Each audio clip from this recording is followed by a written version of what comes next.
Friends, Dhanteras के दिन भगवान धन्वंतरी की जयंती मनाई जाती है। यानी भगवान धन्वंतरी धनतेरस के दिन अवतरित हुए थे, इसलिए इस दिन इनकी पूजा की जाती है। भगवान धन्वंतरी को आरोग्य का देवता माना जाता है। ऐसा माना जाता है कि भगवान धन्वंतरी सभी देवताओं के वैद्य हैं। भगवान धन्वंतरी ने आयुर्वेद का निर्माण किया और सभी औषधियों की खोज की। तो इसलिए धनतेरस के दिन भगवान धन्वंतरी की पूजा की जाती है। भगवान धन्वंतरी को हम विष्णु भगवान का ही स्वरूप मानते हैं, इसलिए हम लोग एक चौकी लेंगे और उस पर हम पीले रंग का वस्त्र बिछाएंगे। तो यहाँ पर आसन हमें पीले रंग का बिछाना है।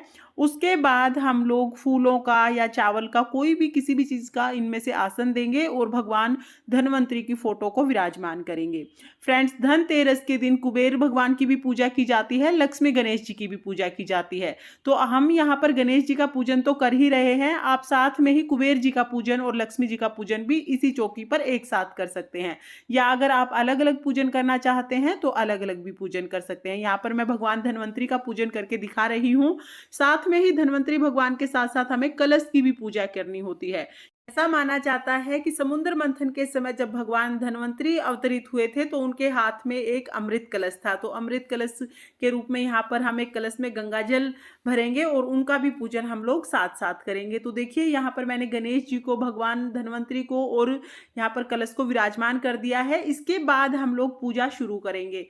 सबसे पहले हम लोग शुद्धिकरण करेंगे। यहाँ पर मैंने जल ले लिया है और फूल से या दुर्वा घास से इस तरह छींटे लगाते हुए हम लोग शुद्धिकरण कर लेंगे।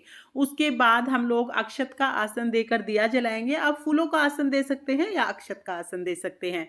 तो यहाँ पर मैंने देखिए दिए को विराजमान कर लिया है और उसके बाद मैं दिया जला दूंगी। तो यहाँ पर हम लोग दिया जला देंगे। फ्रेंड्स, ऐसा माना जाता है कि भगवान धन्वंतरी की पूजा करने से हमें आरोग्य काया प्राप्त होती है। तो इसके बाद हम लोग सभी को वस्त्र स्वरूप कलावा समर्पित कर देंगे। इसके बाद हम सभी को तिलक लगाएंगे। तो यहाँ पर हम पहले चंदन का तिलक लगाएंगे, उसके बाद हम सभी को रोली का तिलक समर्पित करेंगे। फ्रेंड्स, भगवान धन्वंतरी को आयुर्वेद से संबंधित चीजें चढ़ाई जाती हैं।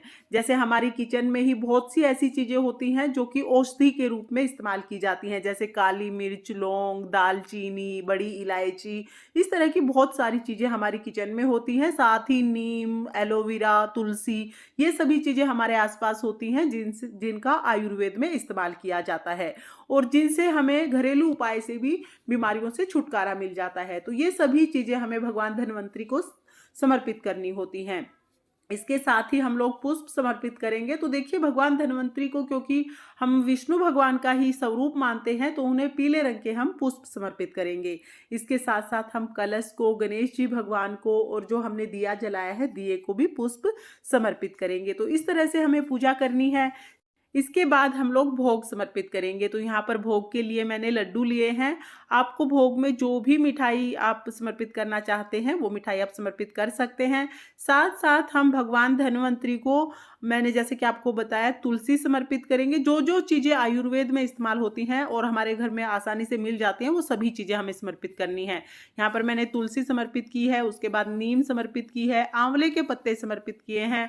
उसके साथ साथ मैं यहाँ पर करी पत्ता समर्पित कर रही हूँ। आपको पपीता के पत्ते मिल जाएं, आप पपीता के पत्ते समर्पित कर दीजिए। साथ में ही हम लोग हमारी किचन में जो आयुर्वेद से जुड़ी हुई चीज़ें होती हैं वो भी भगवान धन्वंतरी को समर्पित करेंगे। तो इसके लिए मैंने यहाँ पर एक प्लेट ले ली है, इसमें मैंने हल्दी समर्पित कर दी है। उसके बाद हम लोग बड़ी इलायची समर्पित करेंगे। साथ में ही मैं यहाँ पर सुपारी ली है मैंने, इसके साथ ही यहाँ पर मैं छोटी इलायची समर्पित कर दूंगी। इसके बाद मैं यहाँ पर लौंग समर्पित करूंगी। तो यहाँ पर मैंने कुछ लौंग ली हैं, ये मैं समर्पित कर दूंगी। उसके बाद मैं यहाँ पर दालचीनी समर्पित करूंगी। तो ये मैंने दालचीनी समर्पित कर दी है। साथ में ही तेज पत्ता समर्पित किया है। उसके साथ साथ मैं यहाँ पर कुछ अजवाइन और यहाँ पर मैंने काली मिर्च समर्पित कर दी हैं। तो देखिए, ये वो सभी चीज़ें हैं जो हमारी किचन में हैं और जिनका इस्तेमाल आयुर्वेद में होता है। तो हम कम से कम 5 चीज़ें तो हमें ज़रूर लेनी है, हो सके तो आप कुल 13 चीज़ें ले लीजिए। इसके बाद हम लोग धूप दिखाएंगे, दीप दिखाएंगे और इस तरह से भगवान धन्वंतरी का पूजन करेंगे। फ्रेंड्स, इसके बाद हम लोगों को आरती करनी है। तो जो दिया हमने जलाया है उससे ही हम आरती करेंगे। आप यहाँ पर भगवान धन्वंतरी की आरती कर सकते हैं, गणेश जी की आरती कर सकते हैं, विष्णु भगवान की आरती कर सकते हैं। और साथ ही हम भगवान धन्वंतरी से प्रार्थना करेंगे कि हमारे घर के सभी सदस्यों को निरोगी काया प्राप्त हो, सभी आरोग्य रहें और सभी पर भगवान धन्वंतरी की कृपा बनी रहे। तो इस तरह से हम लोग धनतेरस के दिन भगवान धन्वंतरी की पूजा करते हैं। आरती के बाद हम लोग हाथ जोड़कर पूजा में रही कमियों के लिए भगवान से क्षमा याचना करेंगे और अपने घर के सभी सदस्यों के अच्छे स्वास्थ्य के लिए भगवान से प्रार्थना करेंगे। तो फ्रेंड्स, इस तरह से धनतेरस के दिन भगवान धन्वंतरी की पूजा की जाती है। अगर आपको भगवान धन्वंतरी की पूजा का ये छोटा सा वीडियो पसंद आया हो तो वीडियो को लाइक करना